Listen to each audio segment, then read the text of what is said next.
हाँ, हम सीख रहे थे। सबसे पहले हमने सीखा था कि इंसान जन्म ही से क्या है, अधर्म के साथ अपनी माँ के गर्भ में पड़ा और पाप के साथ क्या हुआ है, उत्पन्न हुआ है। यानी कि जन्म ही से क्या है, पाप एक व्यक्ति के अंदर राज्य करता है। पाप का एक व्यक्ति क्या है, गुलाम है। और उस पाप की सजा क्या है, मौत है।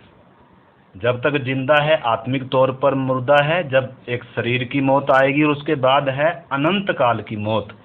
और हर एक इंसान का उसके कामों के अनुसार क्या होगा, न्याय होगा।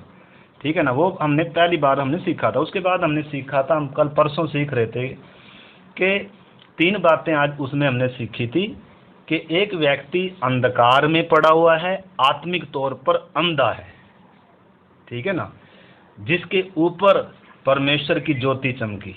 लिखा है जो अंधकार में पड़े हुए थे, घोर अंधकार में चल रहे थे, जो मृत्यु के देश में थे, उनके ऊपर एक ज्योति चमकी। उन्होंने बड़ा उजियाला देखा। तो उजियाला क्या है, ये प्रभु यीशु मसीह है। ये प्रभु यीशु मसीह का ये पवित्र वचन है जो इस हालात में पड़े हुए एक व्यक्ति के ऊपर क्या कर रहा है, चमक रहा है। दूसरी बात हमने देखी थी कि एक व्यक्ति बेड़ियों में क्या है, जकड़ा हुआ है, बेड़ियों में जकड़ा हुआ है।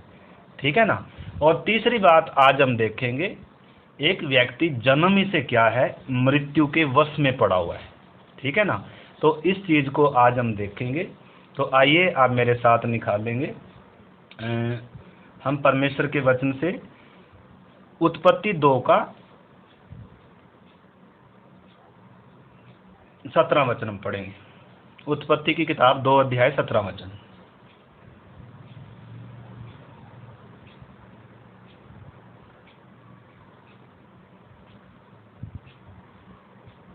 उत्पत्ति की किताब 2 अध्याय का 17 वचन।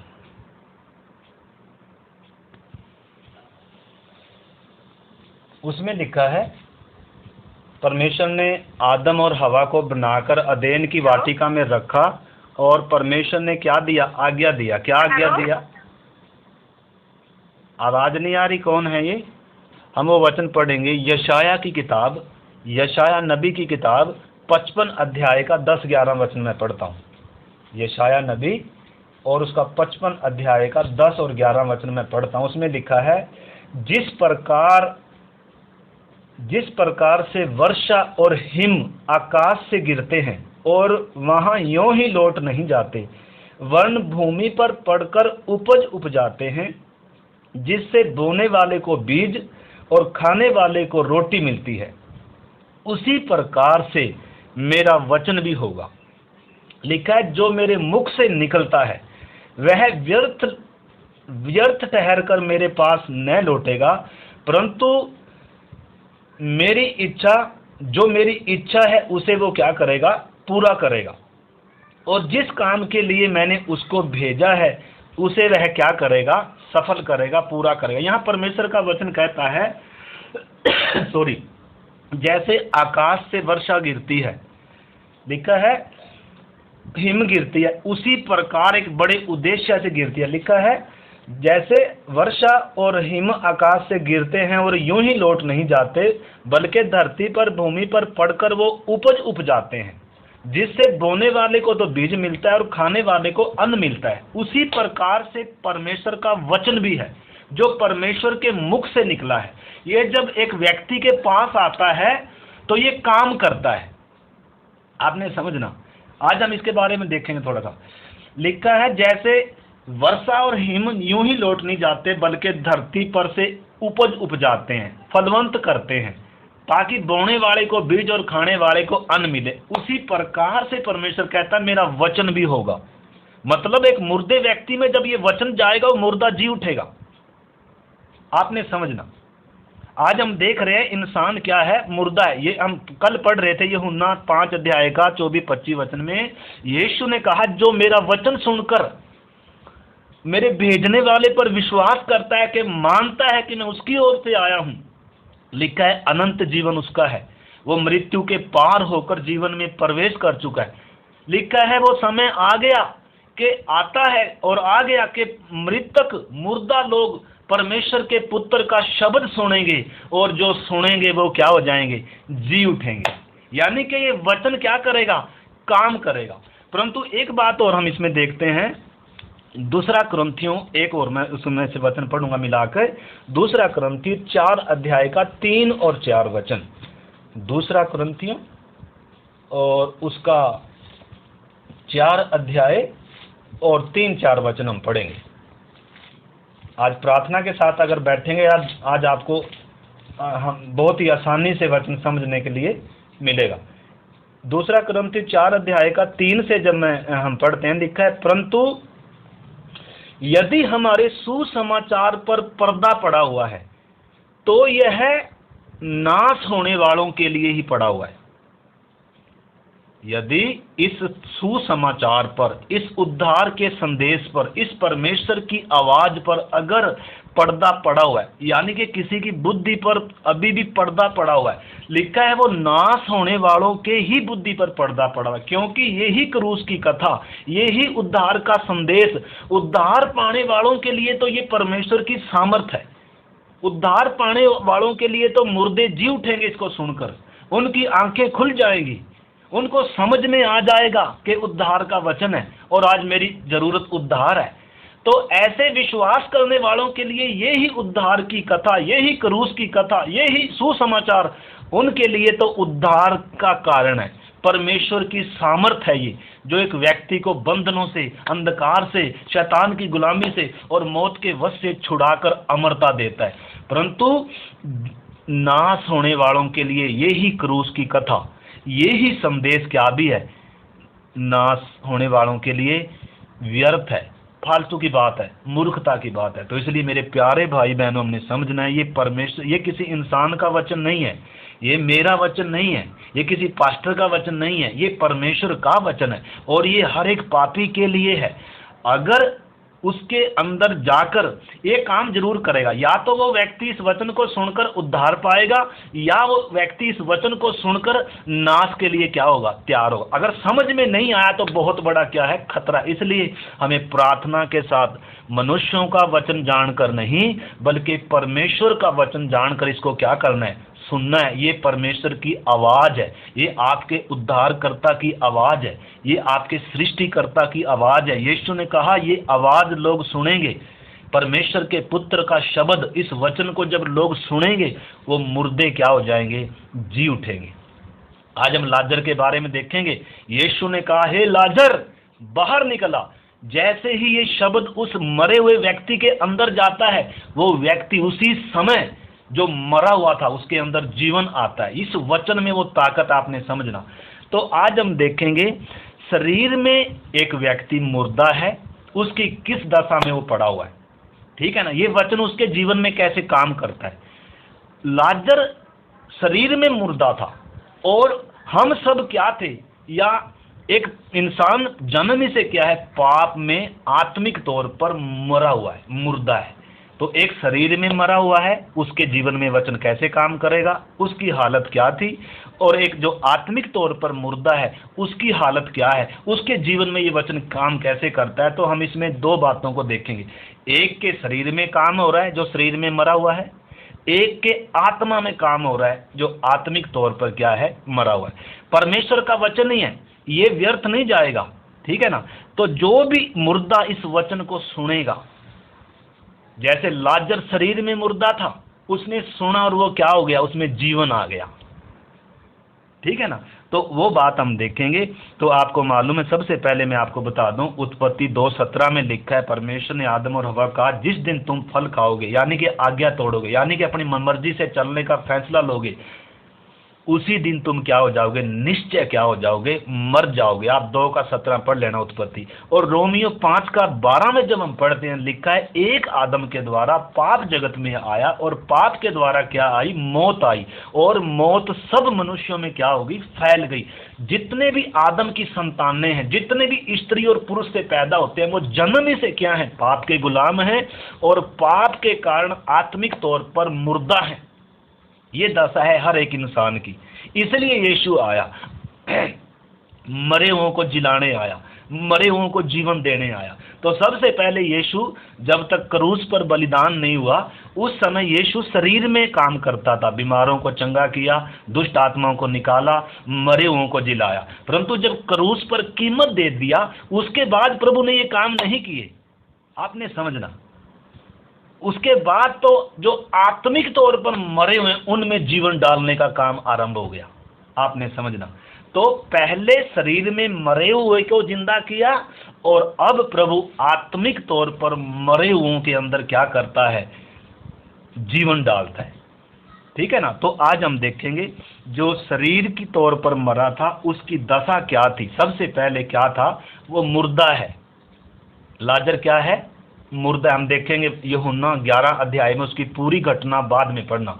लाजर क्या है, शारीरिक तौर पर मर गया और 4 दिन से कब्र के अंदर क्या है, दफन है। तो लाजर को शरीर में जिलाया, वो शरीर में मुर्दा था, और उसकी दशा क्या थी। सबसे पहली बात तो वो मुर्दा है, और दूसरी बात क्या है, अंधकार में है, कब्र के अंदर है, अंधेरे में है। और तीसरी बात क्या है, वो बंधा हुआ है, कपड़े से क्या है, पूरा लपेटा, बंधी हुई हालात में है। और चौथी बात उसमें क्या है, उसमें से बदबू आती है। और पांचवी बात उसमें क्या है, उसके ऊपर भारी पत्थर रखा हुआ है। तो ये तो शारीरिक तौर पर जो मरा हुआ था उसकी दशा थी। उसी प्रकार जो आत्मिक तौर पर मुर्दा हैं उनकी दशा क्या है, वो हम कल भी देख रहे थे। क्या थे कि एक पाप का गुलाम है, आत्मिक तौर पर मरा हुआ व्यक्ति है, अंधकार में है, आंखें भी अंधी हैं, और शैतान के बंधन में है। हम कल देख रहे थे, आज भी हम थोड़ा सा उसको देखेंगे। तो शरीर में एक व्यक्ति की ये दशा है, उसी प्रकार आत्मिक तौर पर एक व्यक्ति की क्या है, ये दशा है। आपने इस चीज को समझना है, आपने अपनी दशा को पहचानना है। जिन्होंने अभी तक अमरता नहीं पाया, अनंत जीवन नहीं पाया, जिन्होंने अभी तक परमेश्वर के साथ वो मीठी संगति का वो जो मीठा अनुभव होता है, वो जो अनुभव अभी तक नहीं पाया, उनकी दशा आज पहचानना है आपने। आपको मालूम है, अगर एक व्यक्ति अपने आप को सही बोलकर चल रहा है, जैसे आज कोरोना की महामारी फैली हुई है, अगर उसका टेस्ट करेंगे, जब उसका टेस्ट किया गया तो रिपोर्ट क्या आ गई, पॉजिटिव आ गई। अच्छा भला व्यक्ति देखकर चल रहा था, उसको ये नहीं था कि मैं क्या हूँ, बीमार हूँ। परंतु जब क्या आई, उसकी टेस्ट रिपोर्ट की गई और उसके अंदर क्या पाया गया, वायरस पाया गया। तो आप थोड़ा सा सोच के देखो, जैसे ही उस व्यक्ति को मालूम चलेगा कि मेरे अंदर कोरोना का वायरस है और ये इतना खतरनाक है कि ये मेरी क्या ले लेगा, जान ले लेगा, तो उस व्यक्ति की दशा क्या हो जाएगी। आप थोड़ा सा सोच कर देखो। ये सुसमाचार जो है ना, ये एक व्यक्ति की रिपोर्ट, मतलब टेस्ट कर कर उस व्यक्ति की असली रिपोर्ट उसके सामने दिखाता है। देख तेरी रिपोर्ट ये है। उस व्यक्ति की आंख खुल जाती है, उस व्यक्ति की बुद्धि समझ खुल जाती है, उसको मालूम हो जाता है मैं एक महामारी का बहुत तगड़ा मरीज हूं। लिखा है ये वो असाध्य रोग है। यिर्मयाह 17 अध्याय का 9-10 वचन अगर हम पढ़ेंगे, लिखा है मन तो सब वस्तुओं से अधिक धोखा देने वाली वस्तु है, उसमें असाध्य रोग लगा हुआ है और उसका इलाज नहीं है।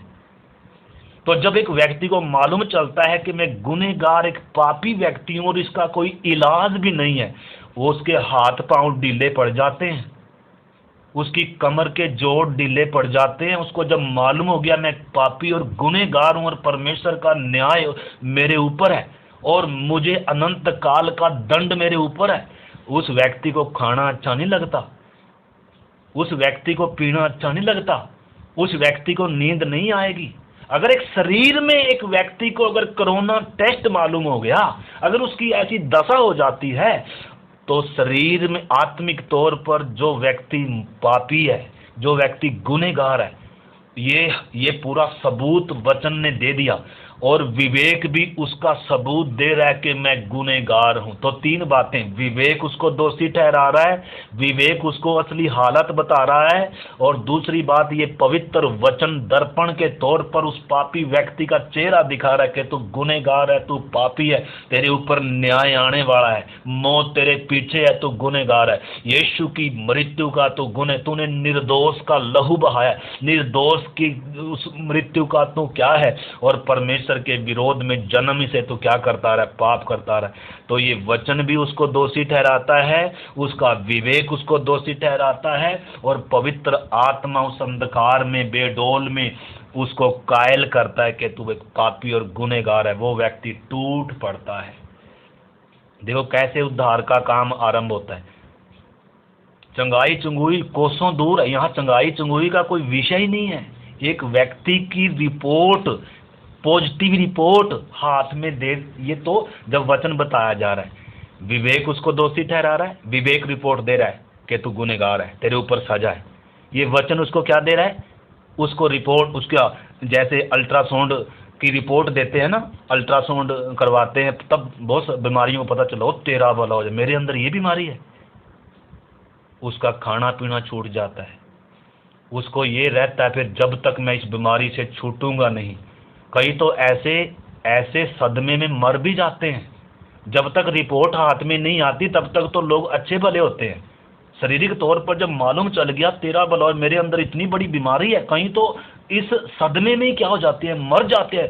क्योंकि मौत का भय इंसान के अंदर क्या करता है, राज्य करता है। मृत्यु इंसान के ऊपर राज्य करती है। मौत से बचने के लिए इंसान हर चीज का क्या करता है, प्रयास करता है, मैं कैसे बचूं, मुझे कौन बचाएगा। तो जब एक इंसान को मालूम चल गया मैं मर रहा हूं, मुझे इस मृत्यु से कौन बचाएगा, वो चिल्ला उठता है। शरीर की बीमारी से चंगाई पाने के लिए डॉक्टर के पास भागता है, परंतु आत्मिक तौर पर इस महामारी से बचने के लिए, इस दंड से बचने के लिए, इस सजा से बचने के लिए, इस अनंत काल की मृत्यु से बचने के लिए, मैं मर ना जाऊं, उससे बचने के लिए इसको कोई रास्ता नजर नहीं आता।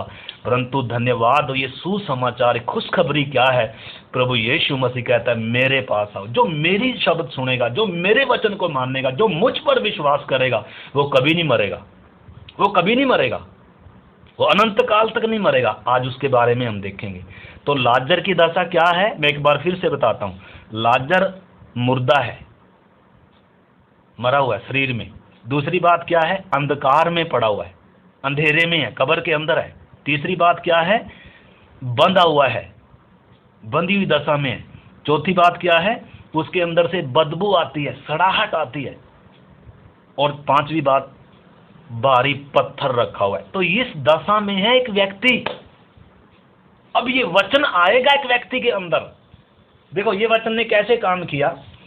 सबसे पहले मैं यूहन्ना 11 अध्याय का 43 वचन आप पढ़ो। यूहन्ना 11 का 43 मैं पढ़ता हूं, आप सुने। यूहन्ना 11 अध्याय का और 43 वचन में पढ़ता हूं।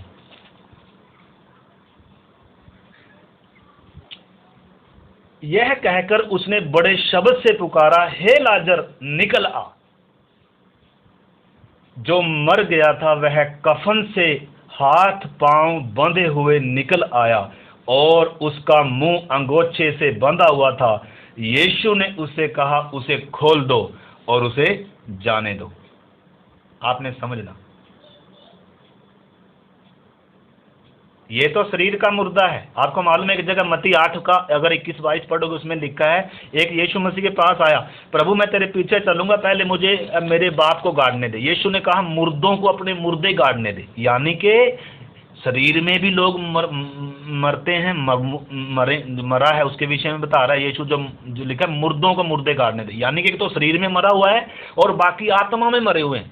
यानी कि हर इंसान क्या है, आत्मिक तौर पर मुर्दा है। तो अब इस मुर्दे के अंदर जीवन आना है। जीवन आना है तो इसने यीशु की आवाज सुनना है। ये यीशु का वचन है।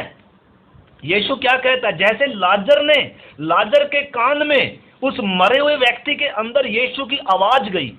क्या आवाज गई, हे लाजर निकल आ। लाजर क्या हो गया, लाजर के अंदर जीवन आ गया और कब्र में से निकल कर बाहर आ रहा है। आपने सुना, मौत यीशु मसीह की आवाज को पहचानती है। मृत्यु का उसने नाश किया, मृत्यु के जबड़े को उसने उखाड़ा है। आपने समझना, इस चीज को हमने क्या करना, अच्छे से समझना। अब एक वचन आप मेरे साथ और पढ़ो, आप इफिसियों की पत्री 2 अध्याय, उसका 1 वचन हम पढ़ेंगे। इफिसियों की पत्री 2 अध्याय का 1 वचन।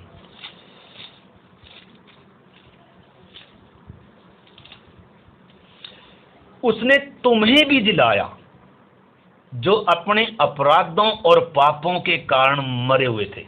यानी कि एक व्यक्ति, पापी व्यक्ति अपने पापों में और अपने अपराधों में क्या है, मुर्दा है। लिखा है उसने तुम्हें भी जिलाया, जिन्होंने उद्धार पाया है उनको ये पत्री लिखी जा रही है। जिन विश्वासियों ने मुक्ति पाई, अमरता पाई, उद्धार पाया, उन व्यक्तियों को ये इफिसियों की पत्री इफिसियों को ये पत्री पौलुस लिख रहा है। और ये क्या बता रहा है, ये बता रहा है कि तुम भी अपने पापों में, अपराधों में मुर्दा थे, उसने तुम्हें क्या किया, जिलाया।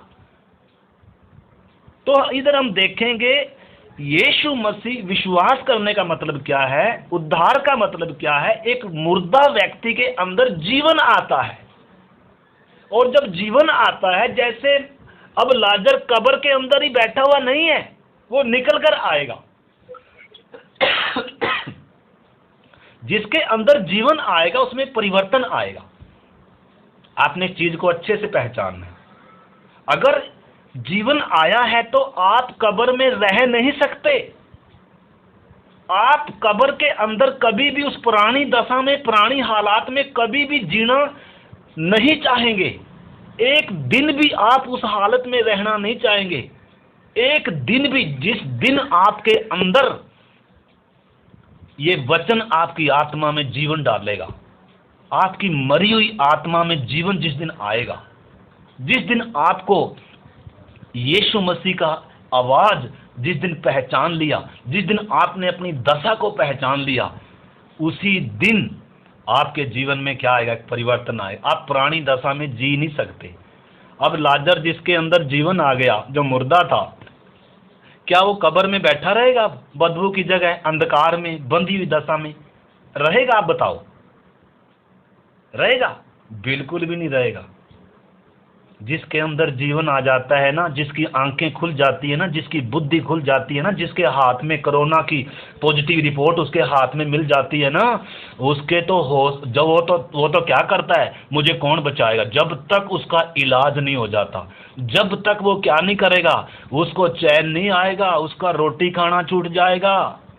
तो इसलिए मेरे प्यारे भाई बहनों, आपने समझना है, प्रार्थना के साथ अगर आप समझेंगे इस वचन को, ये प्रभु की आवाज है, ये आपकी आत्मा जो मरी हुई है, न केवल उसमें जीवन आएगा, आपकी आंखें खोल लेगा ये सुसमाचार का प्रकाश आपके ऊपर चमकेगा, आपकी हालात दिखाएगा, आप किस दशा में पड़े हुए हो।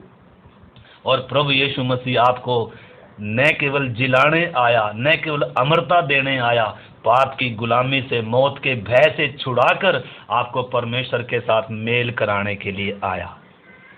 तो आत्मिक तौर पर हम मुर्दा थे, यीशु ने हमें क्या किया, जिलाया। किनको? जिन्होंने उद्धार पाया, जिन्होंने यीशु को अपने जीवन का प्रभु और उद्धारकर्ता करके स्वीकार किया। आपने समझना, जिन्होंने बपतिस्मा लिया है, जिन्होंने उद्धार की खुशी पाई है, जिन्होंने परमेश्वर से मेल हो गया, उस अनुभव को पाया, उन्होंने समझना आप किस दशा में थे। 5 बातें आज हम देख रहे लाजर के जीवन से, ठीक है ना। तो एक वचन और आप मेरे साथ पढ़े, कुलुसियों की पत्री 2 अध्याय का 13 वचन। कुलुसियों 2 अध्याय का 13, इसमें लिखा है, उसने तुम्हें भी जो अपने अपराधों और अपने पापों में की खतना रहित दशा में मुर्दा थे, उसके साथ जिलाया। तो ये मुर्दे को जिलाने का सुसमाचार है, ये अंधों की आंखें खोलने का सुसमाचार है। मैं कल भी बता रहा था, ये कौन सा सुसमाचार है, बंदियों के छुटकारे का सुसमाचार है। अंधों को दृष्टि पाने का सुसमाचार है, अंधकार में पड़े हुओं को ज्योति में लाने का सुसमाचार है, ये परमेश्वर से मेल मिलाप का सुसमाचार है, ये चंगाई का सुसमाचार नहीं है, ये भौतिक आशीष से मिलने का सुसमाचार नहीं है, ये भूत प्रेतों से छुटकारा पाने का सुसमाचार नहीं। वो है वो भी बातें, परंतु सबसे पहले हमें शरीर की बातें नहीं, आत्मिक बातों को पहचानना है। प्रभु यीशु मसीह आया किस लिए? मेरी सबसे पहली जरूरत आज क्या है? शरीर तो मिट्टी है, एक दिन मिट्टी में मिलेगा, परंतु अगर मुझे आत्मिक तौर पर मुझे जीवन नहीं मिला, अमरता नहीं मिली, पाप से छुटकारा नहीं मिला, मृत्यु से मुझे छुटकारा नहीं मिला, तो अनंत काल तक का छुटकारा नहीं है। तो इसलिए पुराने नियम में कल हम यशायाह की नबी भविष्यवाणी देख रहे थे, आज एक और वही यशायाह की किताब में से एक वचन हम पढ़ेंगे, 42 अध्याय, यशायाह की किताब उसका 42 अध्याय और उसका 6-7 वचन जब हम पढ़ते हैं, उसमें प्रभु यीशु के बारे में लिखा है कि मैंने तुझे जातियों के लिए प्रकाश ठहराऊंगा। प्रभु यीशु के बारे में भविष्यवाणी हो रही है, परमेश्वर कह रहा है उसके बारे में, उद्धारकर्ता के बारे में, कि तू अंधों की आंखें खोले। क्या करे? अंधों की क्या खोले? आंखें खोले। जो आत्मिक तौर पर अंधे और मुर्दा है, मैं उनकी बात कर रहा हूं, शरीर के तौर पर नहीं, ठीक है ना? कि तू अंधों की आंखें खोले और बंदियों को बंदी गृह से निकाले, और जो अंधियारे में बैठे हुए हैं उनको काल कोठरी से निकाले। तो ये अंधों की आंखें खोलने का सुसमाचार है, ये बंदियों को बंदी गृह से निकालने का सुसमाचार है, ये मरे हुए व्यक्ति के अंदर जीवन डालने का सुसमाचार है, ये परमेश्वर से मेल मिलाप करने का सुसमाचार है। और ये लिखा है, बंदियों को बंदी गृह से निकाले और अंधियारे में जो बैठे हुए उनको उस काल कोठरी में से, उस कब्र में से क्या करे? निकाले। तो इसलिए मेरे भाई और बहनों, जिन्होंने अभी उद्धार पाना है, उन्होंने अपनी दशा को पहचानना है। आपकी दशा, लाजर की दशा क्या थी और आपकी दशा क्या है? सेम है। वो शरीर में मुर्दा था, आप आत्मिक तौर पर मुर्दा हैं। ये वचन आपको आपका आईना दिखा रहा है, न केवल आपको आपका आईना दिखा रहा है, आपको आपकी रिपोर्ट कार्ड दे रहा है, आपका अल्ट्रासाउंड कर आपके सामने दिखा रहा है कि आपकी ये हालत है। परंतु अगर आप अपनी हालात को पहचान कर यीशु की आवाज़ सुनेंगे तो आपकी हालात बदल जाएगी। आप मुर्दे से जीवन किस में आ जाएंगे? जीवंत हो जाएंगे। परमेश्वर के शत्रु से परमेश्वर के पुत्र हो जाएंगे, अंधकार से ज्योति में आ जाएंगे। और अंधा है तो आपकी क्या खुल जाएगी? आंखें खुल जाएगी। तो इसलिए मेरे प्यारे भाई बहनों, आपने और मैंने इस चीज़ को क्या करना है? समझना है। तो इसलिए इधर हम जो बात को देख रहे हैं, तो इफिसियों की पत्री उसका एक बार और निकाल लेंगे हम। इफिसियों की पत्री 2 अध्याय का 1 से मैं फिर पढ़ता हूँ आपको। इफिसियों की पत्री 2 अध्याय और उसका 1 से एक बार और मैं आपको पढ़कर सुनाता हूँ।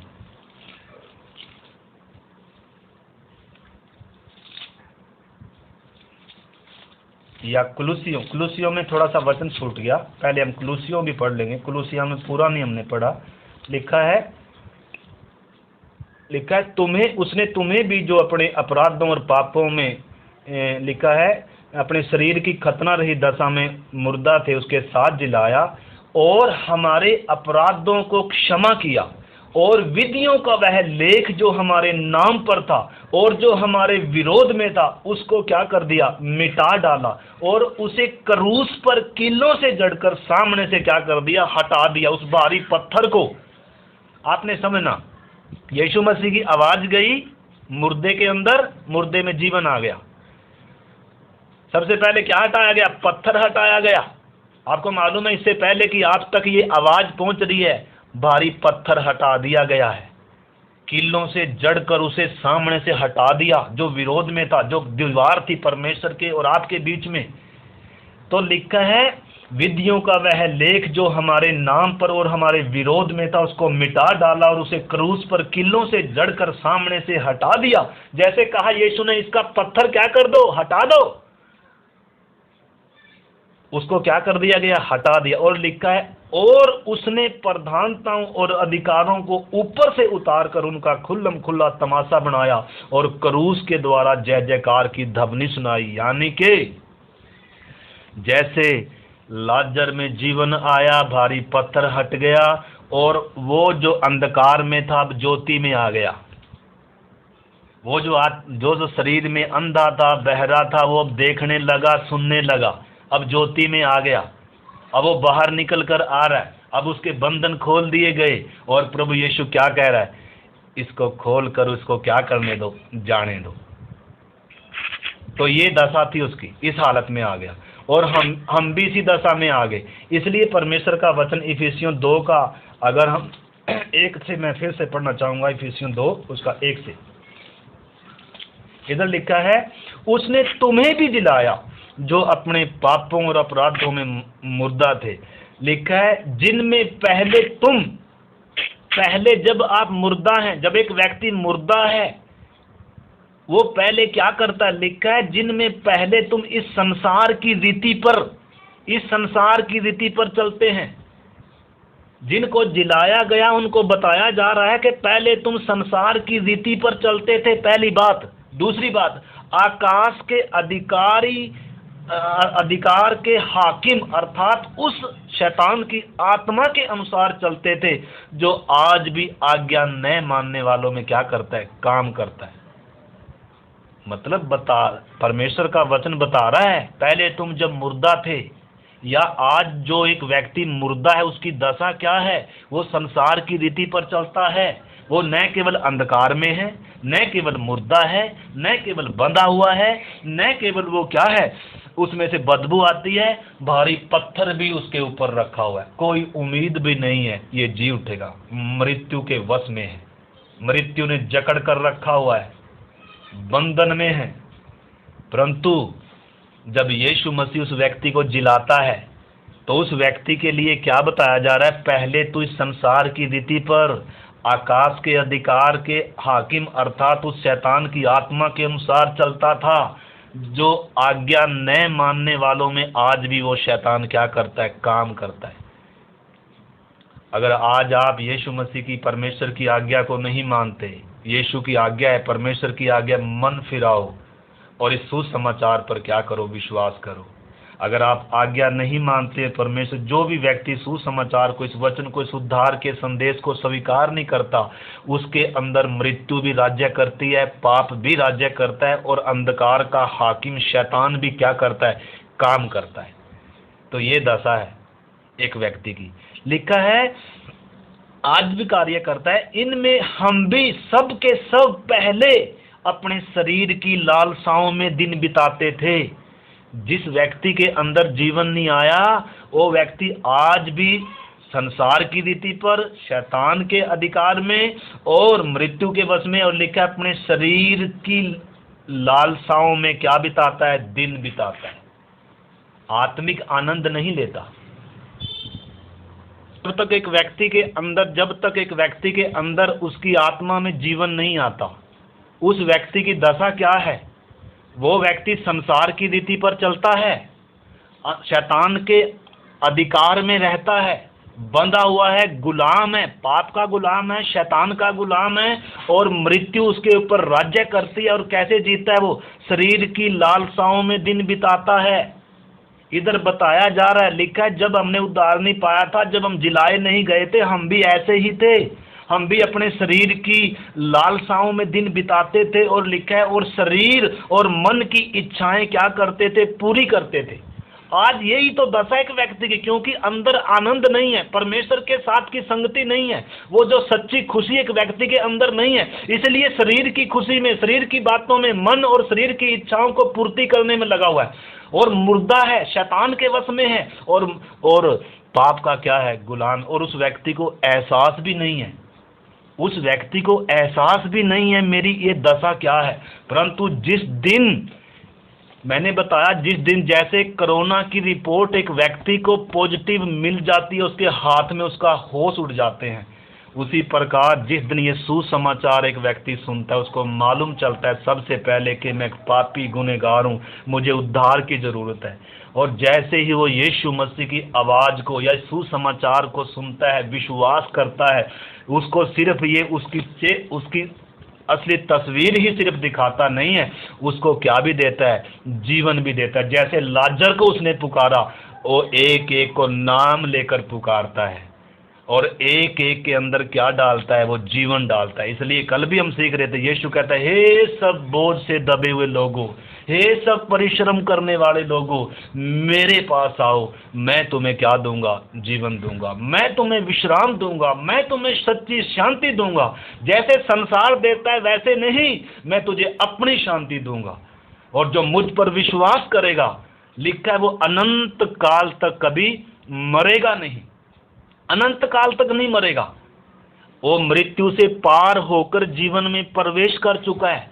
परंतु जिसमें अभी तक जीवन नहीं आया, उसकी दशा क्या है, लिखा है, वो अपने शरीर की लालसाओं में दिन बिताता है, शरीर और मन की इच्छाएं पूरी करता है। और लिखा है, अन्य लोगों के समान स्वभाव से वो क्या है, क्रोध की संतान है। या हम भी पहले जिन्होंने उद्धार पा लिया, हम भी पहले क्रोध की संतान थे, हमारी भी ये दशा थी, हम भी मुर्दा थे, हम भी लाजर के समान अंधे, मुर्दे और बंधे हुई दशा में थे। भारी पत्थर रखा हुआ था और असहाय थे, कोई उम्मीद भी नहीं थी, एहसास भी नहीं था कि हम मरे हुए हैं।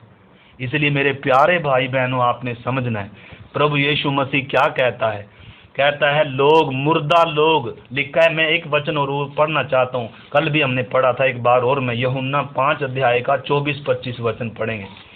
यूहन्ना 5 अध्याय का 24 और 25 वचन पढ़ेंगे। इसमें लिखा है,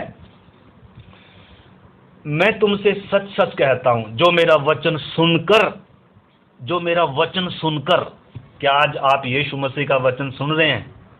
क्या आज आपको एहसास है, मेरा प्रभु, मेरा उद्धार करता, मेरा सृष्टिकर्ता मेरे दिल के द्वार पर खटखटा रहा है। वो मेरा मालिक है, वो मेरा उद्धार करता है। उसने माँ के गर्भ से मुझे रचा है, उसने क्रूस पर मेरे पापों के लिए मेरी कीमत अदा करी है। जो कोई प्रभु यीशु मसीह की आवाज़ को सुन रहा है, तो लिखा है, जो मेरा वचन सुनकर मेरे भेजने वाले पर विश्वास करता है, अनंत जीवन उसका है और उस पर दंड की आज्ञा नहीं होगी, उसके ऊपर दंड की आज्ञा नहीं है। और लिखा है, परंतु वो मृत्यु से पार होकर जीवन में प्रवेश कर चुका है। डाकू को कहा, डाकू ने कहा ना, हे प्रभु, जब तू अपने राज्य में आए तो मेरी सुधि लेना। जो क्रूस पर डाकू लटका हुआ था यीशु मसीह के साथ, उसको यीशु ने कहा, आज ही तू मेरे साथ स्वर्ग में होगा, आज ही। देखो, अगर इतने एक बड़े, सबसे बड़े अपराधी को, डाकू को, यीशु मसीह एक ही दिन में अगर क्षमा कर सकता है, उसको कहता है, आज ही तू मेरे साथ स्वर्ग में होगा, स्वर्ग की टिकट दे रहा है उसको। आपने समझना, आज आपको भी स्वर्ग की टिकट प्रभु देने के लिए तैयार है, आपको भी अमरता, अनंत जीवन देने के लिए तैयार है। क्या आपको अपनी दशा मालूम होगी मेरे प्यारे भाई बहनों? क्या आपको एहसास है कि मैं एक पापी व्यक्ति हूँ, मैं अंधकार में हूँ, मैं परमेश्वर का बैरी हूँ, मैं पाप का गुलाम हूँ, मुझे उद्धार की ज़रूरत है। मैंने आज तक जो भी किया है, चाहे मैं अच्छे कर्म करता आया, चाहे मैं बुरे कर्म जो भी किए, वो सारे मेरे परमेश्वर के विरोध में थे। मुझे मेरे पापों से क्षमा चाहिए, मुझे मेरे पाप से छुटकारा चाहिए, मुझे मृत्यु से जीवन चाहिए। और यीशु मसीह मेरे पापों से मुझे छुड़ाने के लिए आज मेरे जीवन में आने के लिए मेरा द्वार खटखटा रहा है।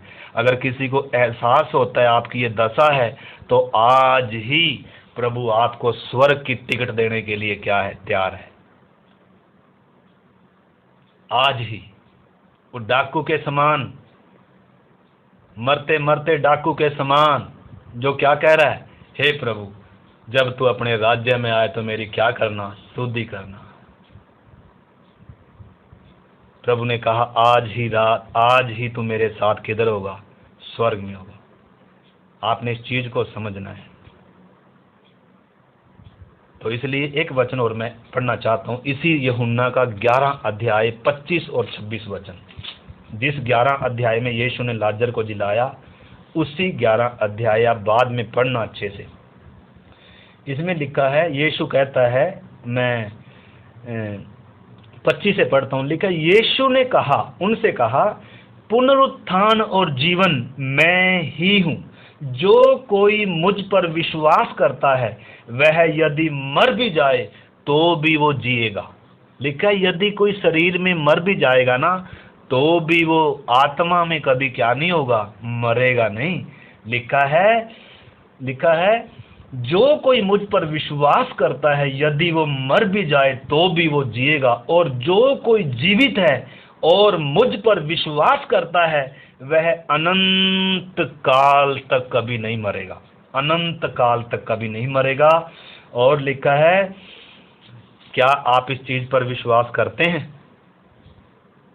यहाँ पूछा जा रहा है, मारता हूँ, क्या तू इस चीज पर विश्वास करती है? उसको बोल तो दिया उसने, हाँ प्रभु मैं विश्वास करती हूँ, लेकिन जब उसका भाई मर गया ना, तो वो बहनें रो रही थी बैठकर, मार्था भी और मरियम भी, प्रभु अगर तू यहाँ होता मेरा भाई ना मरता।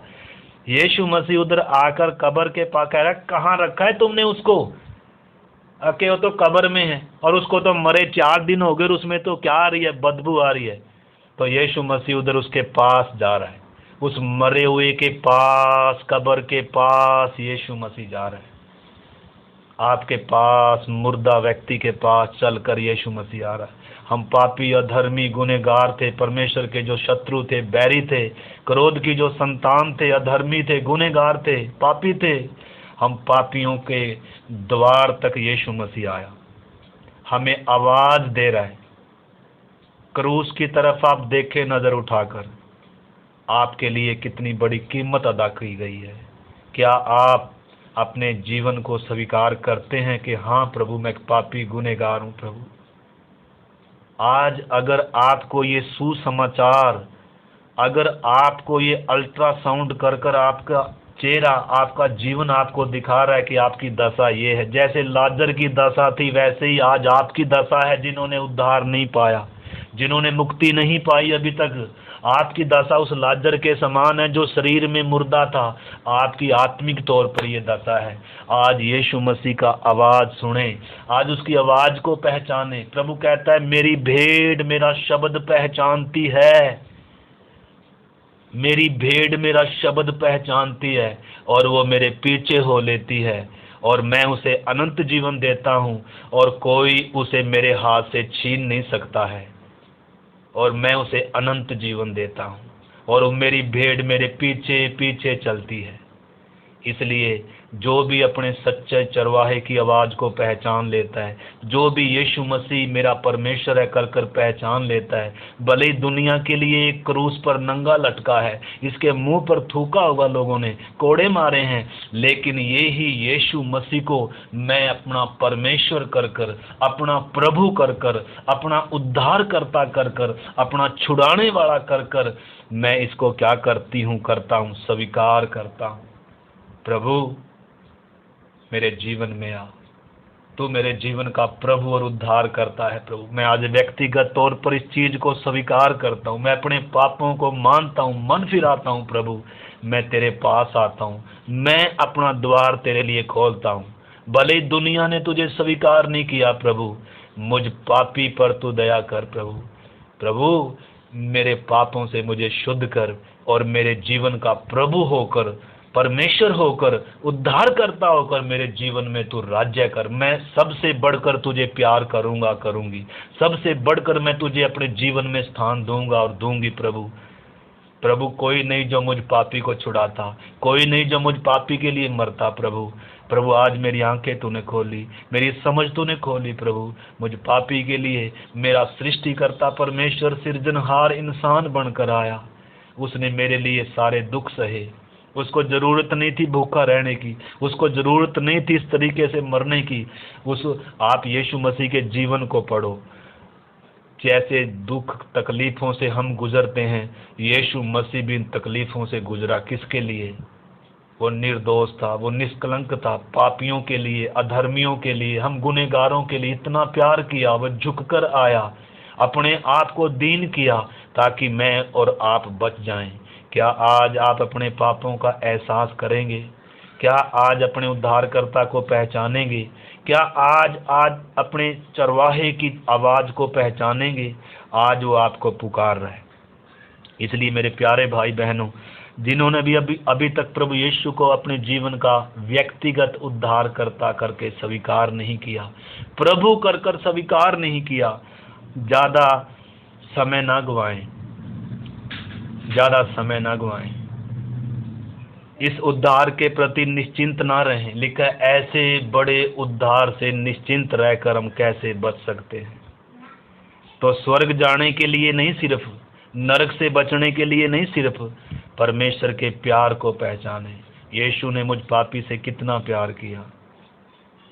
इतना प्यार कौन कर सकता है मुझे? मेरा माँ, मेरे पति, मेरा पत्नी, मेरे बच्चे, मेरा कोई दुनिया में इतना प्यार नहीं कर सकता जितना प्यार मेरा परमेश्वर मुझे करता है।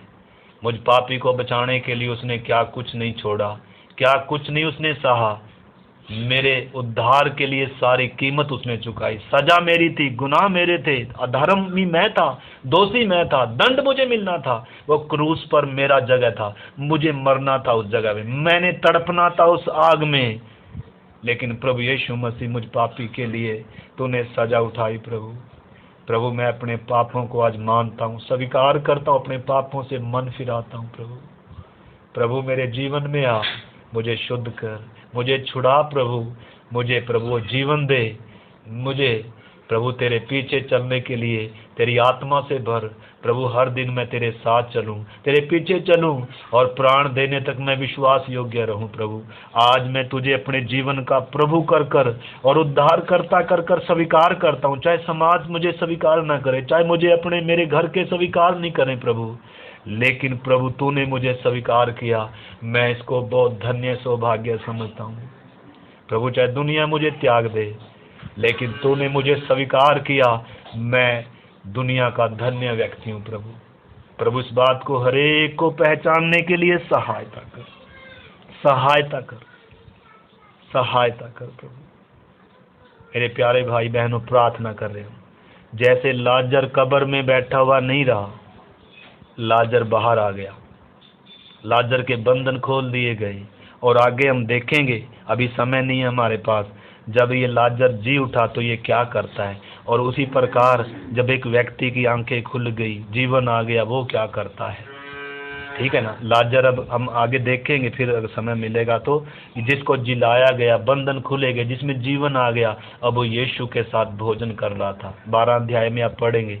और साधारण लोगों में उसको पता लग गया कि ये जो मुर्दा था ये जी उठा है। मतलब दुनिया को मालूम चलेगा जब एक व्यक्ति जो अंधा जन्मा था, आपको मालूम है एक व्यक्ति था, मरकुस 10 अध्याय पढ़ना, एक अंधे की प्रभु ने आंखें खोली और सब लोग उसे देखने, ये अंधा था। वो कह रहा है जी मैं तो जन्म से अंधा था, एक ने मेरी आंखें खोल दी हैं। और वो उसके पीछे हो लिया।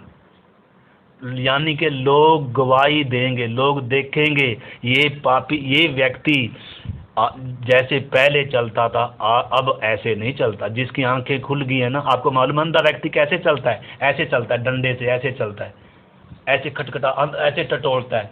जब उसकी आंखें खुल गई, क्या ऐसे चलेगा? फिर वो चलेगा? अगर आपकी आंखें खुल गई, आप जैसे चलते थे वैसे चलोगे? बिल्कुल नहीं चलोगे। अगर आपके अंदर जीवन आ गया, जैसे लाजर के अंदर उस मुर्दे में जीवन आ गया, आप कब्र में बैठे रहोगे, उसी अंधकार में पड़े रहोगे, उसी बंधी हुई दशा में रहोगे? कभी भी नहीं। सोचो अगर लाजर के अंदर जीवन आ गया और वो कब्र में बैठा हुआ है अभी भी, बदबू में क्या कोई बैठा पसंद करेगा? क्या गुलामी में, अंधकार में कोई पड़ा रहना पसंद करेगा? आज बहुत सारे विश्वासी हैं, प्रभु ने इतना जीवन में काम किया है तो भी वो कब्र में से बाहर आना नहीं चाहते, बदबू के जीवन से बाहर आना नहीं चाहते हैं। वो बंधी हुई हालत से छुटकारा पाना नहीं चाहते हैं। क्या आज आप अपनी कब्र को, बदबू वाले जीवन को छोड़ना चाहेंगे? यीशु क्या कहता है? बाहर आ। क्या आप अंदर ही रहना पसंद करेंगे? क्या आप उसी दशा में, उसी गुलामी में, उसी मार्ग पर चलना पसंद करेंगे, या आज मन फिराएंगे, या आज पुरानी दशा से बाहर आएंगे? लाजर तो बाहर आ गया, क्या आप बाहर आए हैं? क्या आप उस कब्र में से, उस अंधकार में से, उस बदबूदार के जीवन में से, उस गुलामी में से बाहर निकलने के लिए तैयार है? बहुत सारे लोग तैयार नहीं है पुराना जीवन छोड़ने के लिए, पाप का जीवन छोड़ने के लिए, बदबू का जीवन छोड़ने के लिए। अभी भी उनको बदबू अच्छी लगती है, अभी भी अंधकार उनको अच्छा लगता है, अभी भी पुराना मार्ग उनको अच्छा लगता है। उनको यीशु मसीह अभी भी समझ में नहीं आया।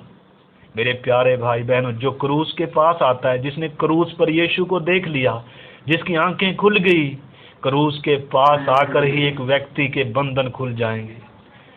शैतान के सिर को कुचला गया क्रूस के द्वारा, जय जयकार की ध्वनि सुनाई गई क्रूस के द्वारा, विधियों के लेख मिटाए गए क्रूस के द्वारा, पर्दा बीचों बीच फट गया, वो दीवार हट गई क्रूस के द्वारा, मुर्दे जी उठे क्रूस के द्वारा। क्या आप क्रूस पर होने वाली घटनाओं को समझते हैं? क्रूस पर जो एक निर्दोष वध हुआ है, एक निर्दोष का लहू बह रहा है, आखिरी बूंद भी खून की जिसकी नुचड़ गई, क्या आप उसको पहचानते हैं? आप स्मरण करें, कोई भेड़ बकरी नहीं था, ये सृष्टि करता था। उसको भी मेरी और आपकी तरह शरीर में दुख था, वो भी तड़पा, हे पिता, हे परमेश्वर तूने मुझे क्यों छोड़ दिया? वो क्यों छोड़ दिया गया? जब उसने हमारा पाप उठाया, पिता के साथ की उसकी संगति टूट गई। मुझ पापी का परमेश्वर से मेल कराने के लिए उसने उस मृत्यु को उठाना पड़ा। क्या आप एहसास करते हैं यीशु के क्रूस के पास आ जाएंगे आप? क्या आज अपनी दशा को पहचानेंगे? आज मौका है। आप इसको सुनकर आराम से खा पी कर सो भी सकते हैं, लेकिन ये आवाज़ आज आपके कानों में गूंजती रहे। आज रात को उठें, दोबारा सुने, इन वचनों को पढ़ें, क्रूस पर उस प्रभु की आवाज़ को पहचानें। प्रभु आज रात आपका दरबार खटखटा रहा है। इससे पहले कि वो बादलों पर आए, या इससे पहले कि मृत्यु अनंत काल का दंड आपके द्वार पर खटखटाए और अनंत दंड आप पाएं, उससे पहले परमेश्वर आपसे प्यार करते हुए आपके दिल के द्वार को खटखटा रहा है। आपको मालूम है आप कल तक जिंदा रहेंगे? कल पर ना जाए बात। वचन कहता है आज ही उद्धार का दिन है। तो इसलिए मेरे प्यारे भाई बहनों, लाजर का समान आप भी क्या करें? बाहर आए, पाप से मन फिराएं, प्रभु की आवाज को पहचानें। क्या कोई है आज जो कब्र से बाहर आना चाहता है? क्या कोई है आज जो प्रभु को अपने जीवन का उद्धार करता और प्रभु कर कर स्वीकार करना चाहता है?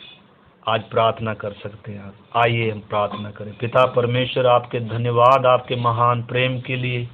प्रभु, आपने पिता हमारे उद्धार के लिए अपना प्रिय इकलौता पुत्र दे दिया, हमारे पापों का प्रायश्चित करने के लिए। उस मेमने के लिए धन्यवाद जो निर्दोष और निष्कलंक था, जो हमारे लिए मरा, जिसने हमारे पापों का प्रायश्चित किया। पिता, धन्यवाद करते हैं आपके प्रेम के लिए।